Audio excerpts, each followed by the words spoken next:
एक तिहाई देश को काट दिया, अब कितना काटोगे? विपक्ष पर अमित शाह ने बोला हमला। गृह मंत्री अमित शाह ने प्रधानमंत्री नरेंद्र मोदी के 10 साल के कार्यकाल को विकसित भारत की नींव रखने वाला बताया है। Indian renaissance the Modi decade पुस्तक का विमोचन करते हुए शाह ने कहा कि प्रधानमंत्री मोदी ने देश को नीतिगत पंगुता से निकालकर दुनिया में सबसे तेज गति से विकास करने वाली अर्थव्यवस्था बनाने के साथ ही विकसित भारत का पूरा रोडमैप भी तैयार कर लिया है। पुस्तक में संग्रहित कोई लेख पुस्तक में देश के कई गणमान्य व्यक्तियों के लेख संग्रहित हैं।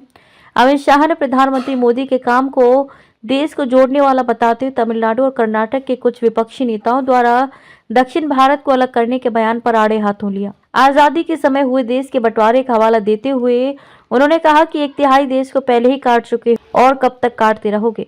काशी तमिल संगमम का जिक्र उन्होंने कहा कि एक और जहां विपक्षी नेता दक्षिण भारत को अलग करने की बात कर रहे हैं, वहीं प्रधानमंत्री मोदी काशी तमिल संगमम के माध्यम से देश की एकता को मजबूत करने का काम कर रहे हैं। अमित शाह ने पिछले 10 वर्षों में प्रधानमंत्री मोदी द्वारा देश के सभी क्षेत्रों में किए गए बदलावों और लोगों के जीवन में लाए गए सकारात्मक परिवर्तन का हवाला देते हुए कहा कि आने वाले समय में इसे स्वर्णिम अक्षरों में लिखा जाएगा। कोई भी इतिहासकार मोदी सरकार के इस कालखंड को अनदेखा नहीं कर सकता है। उन्होंने इस कालखंड की तुलना वटवृक्ष के बीज के साथ की, जो आने वाली सदियों में विकसित भारत का विशाल वटवृक्ष बनाने का काम करेगा, और कहा कि आने वाले समय में इतिहासकार मोदी के पहले और मोदी के बाद के भारत के रूप में इतिहास का लेखन करेंगे। अमित शाह ने कहा कि मोदी सरकार ने पिछले 10 वर्षों में देश को जटिल समस्याओं से मुक्ति दिलाने का काम किया है, जिसके बारे में पहले सोचा भी नहीं जा सकता था। इस सिलसिले में उन्होंने अनुच्छेद 370 को निरस्त करने के साथ ही राम मंदिर निर्माण का रास्ता साफ करने का जिक्र किया। नए आपराधिक कानून पर बोले।